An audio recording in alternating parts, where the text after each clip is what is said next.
So just about an hour ago or two, I was eating my dinner in my car. I had gone to this, a chicken and rice little vendor that's by a gas station, and I pulled my car around and onto the other side of the gas station to eat my dinner. And this Jehovah Witness, or it was probably a Mormon, right? This real handsome kid. He had a name tag. I think it's there for the Mormons, right? And he, probably looked like he had a 300-pound bench press, but this thing's gonna be a little deceptive. And the kid looked handsome and fit, real muscular. And he's waving at me to the car window, and so I roll down my window, and he invites me to come to church to him. And I go into my glove compartment, and it's the first time I ever did it. And I hand him one of my pamphlets, the Renovationist Christianity, which has a new subtitle, by the way. It's called The Anti-Cult. I say, hey, man, I'm inviting you to join the anti-cult. It was great. And the kid was like, all right. And so he starts walking away. And there's another one of them over there talking to a lady. So I pull out of the gas station to leave, and I watch him throw my pamphlet away in the trash.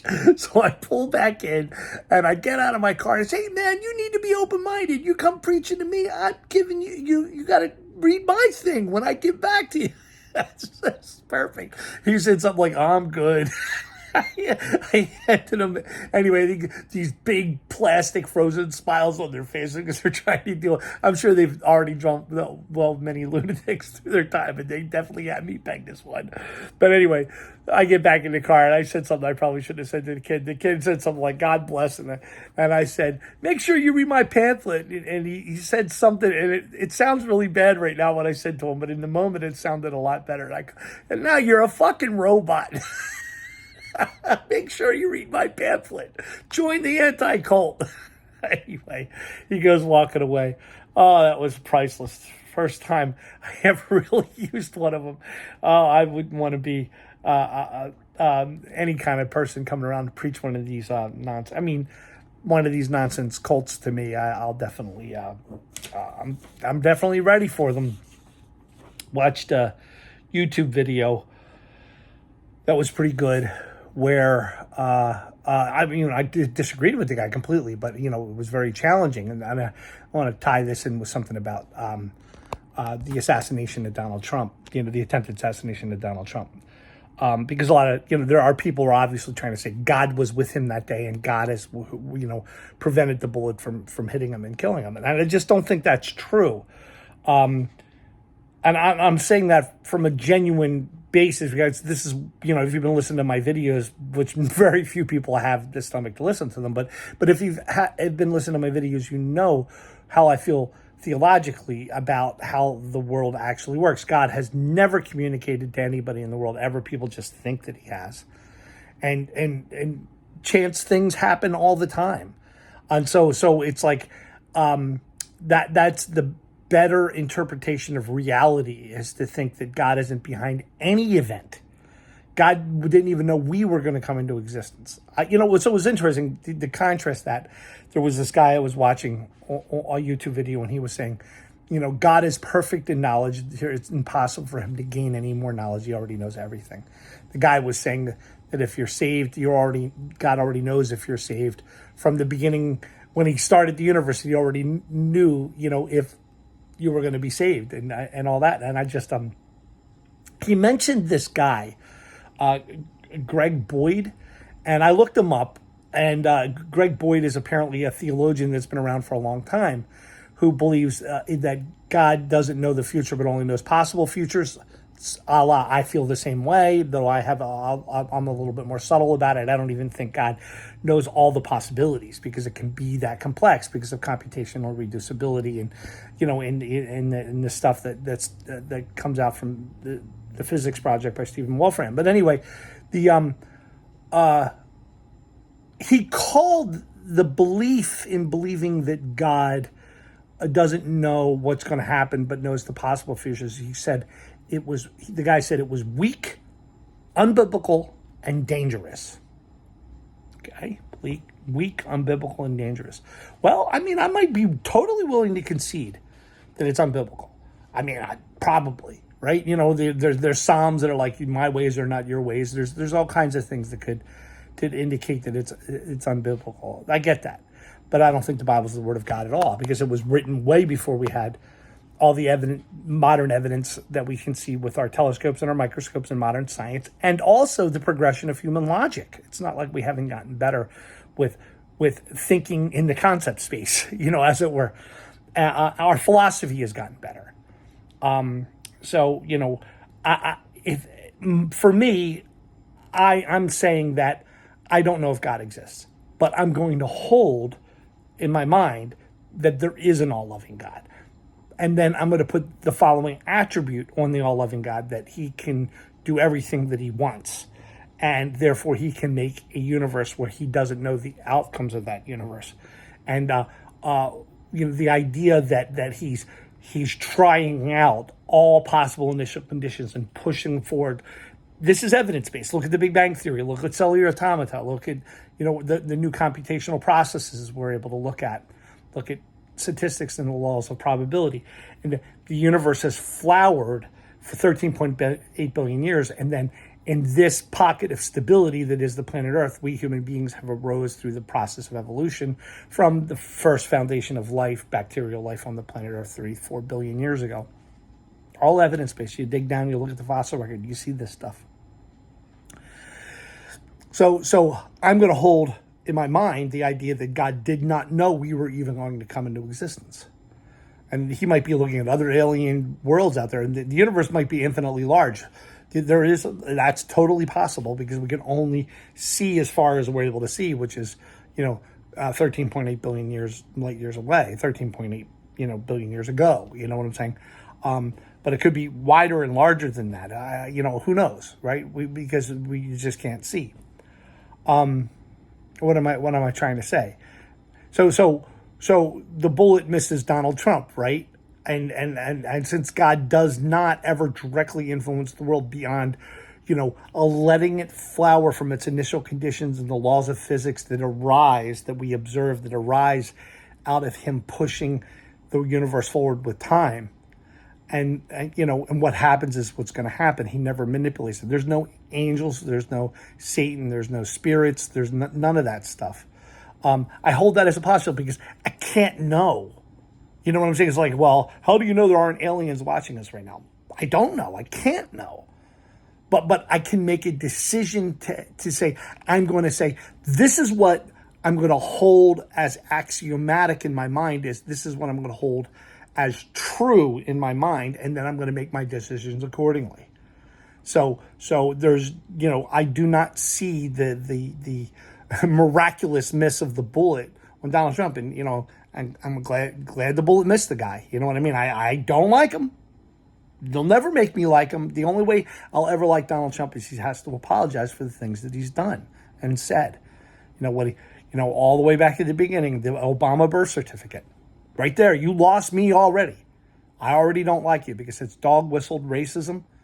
It was just, a distraction from what's obviously fair and true. To hammer Obama about his birth certificate was just an incredible act of hubris, an incredible act of racism. And so from right there, from the onset of him in public life, I already don't like the guy. Then he says what he says about Mexicans, and then he's like, I want to ban all Muslims from coming into the country until I know what's going on. Well, no, you lost me completely at that point. I'm just not, And then, he was hydroxychloroquine. When he starts saying, I'm taking hydroxychloroquine to save me from COVID. I was like, remember, I kind of have a degree in clinical trials, right? You know what I mean? I have a degree that used to be a biostatistics master's degree. It's a degree in applied statistics. And, I studied clinical trials. I got an A- in the class, right? So it's like, I know exactly how you're supposed to vet a medicine to see if it's, mathematically to vet a medicine to see if it's safe and whether it actually, is therapeutic and actually helps. Hydroxychloroquine was not vetted by a clinical trial for, COVID. So period. The fact that he was saying, hydroxychloroquine can help you with COVID was just complete, utter nonsense. And because I don't like the guy already because of the stuff he's already saying from about Obama's birth certificate and stuff, I just can't help but speculate with him. Why was he talking about hydroxychloroquine? Probably knows somebody who has stock in it. telling people to buy stock in it. So then he gets a kickback from that, because when he starts blowing it up and people who are not aware of how clinical trials are supposed to work go ahead and start taking it. So there you are. I just, you lost me with that guy. And the fact that bullet missed him, and now there's a large segment of the population out there and who are unsure and confused about the nature of God. They're going to be like, well, God obviously protected him from the bullet. No, he didn't. God did not protect Donald Trump for that bullet. Donald Trump is not the chosen one. That's not how reality actually works. You can't even know if God is there. You can't know, because he's outside. If God does exist, he's outside of your perception. So you can never perceive him. He's outside of the creation, right?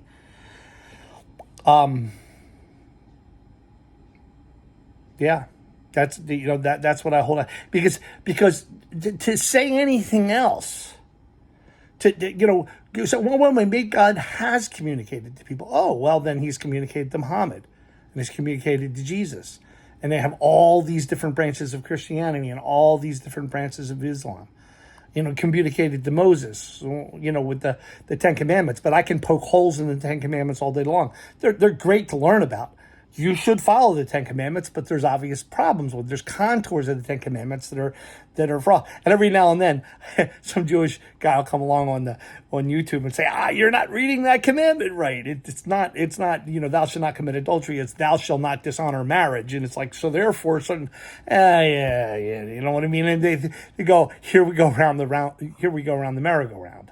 So it's like God has never communicated to anyone. But people believe God has communicated to them. I believed once God communicated to me. I've had, a relative through marriage, I think, that was claiming God was speaking to, her. And that was pretty interesting. These things seem to be rather common. And I don't know if it's cultish behavior. I don't know if it's a deliberate trick on people, because for me it wasn't. That's why I'm being sensitive to it. For me it wasn't. I really did think that the angels were communicating to me. I really did think God was talking to me. And it took a lot of thinking. I don't want to say prayer or meditation, but in a way that's true.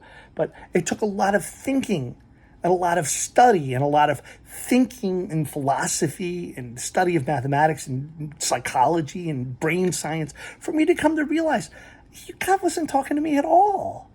No, that's not how it works. And so, yeah, there you have it. I mean, I even had another incident that happened to me today. It's just crazy. Like I have a family member. You know what I'm saying? I have a family member. I have a very, very large family, so you can't figure out who it is, right? But I have a family member who essentially wanted me to help her get drugs. Probably illegal and or legal drugs in some way, and use me, as transportation or whatever. And it was like, when I refused to help, the hatred that came out of the person for me was unreal. It was unparalleled amount of hatred. And it's like the best explanation for that hatred, demonic possession, right? And that's what that is. That's demonic possession. Except it's not. I really don't think Satan exists. I really don't think demons exist. I really don't. What I think that is that a person wants that pain medicine, wants that heroin or whatever it is, so that they can, not have to feel the coming withdrawal. And that coming withdrawal is such a torture to them that they, in my opinion, they obviously need to go through it. But it's such a torture to them that they will do anything to get a say or use all of their the power that they have inside themselves to demand they get what they want. And it's like, it's not demonic possession. It's just human psychology. So there should be better answers for these things, better models. Anyway, looking at my pamphlet, I wonder if I should read it to you guys. Let me read the current version of it to you. Renovationist Christianity, the anti-cult. Renovationist Christianity seeks to renovate theology in light of all modern evidence.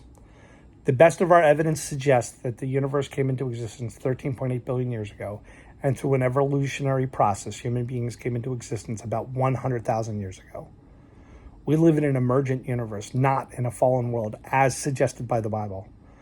The Bible is not the Word of God. All its parts were written long before we have had the evidence of the modern era. Jesus did exist, and there is good evidence that he sacrificed his life for a greater good, as many others have before and after him. Jesus was no more special than any of them. God has never communicated to anyone. People just believe that God has, despite the evidence to the contrary.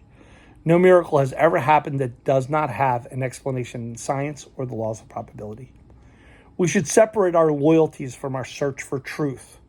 It can be good to do the rituals of your mother's religion, or for good reason some other religion, so you can be a part of that group and honor our best understandings from the past. But do it for that reason, not because you actually believe it.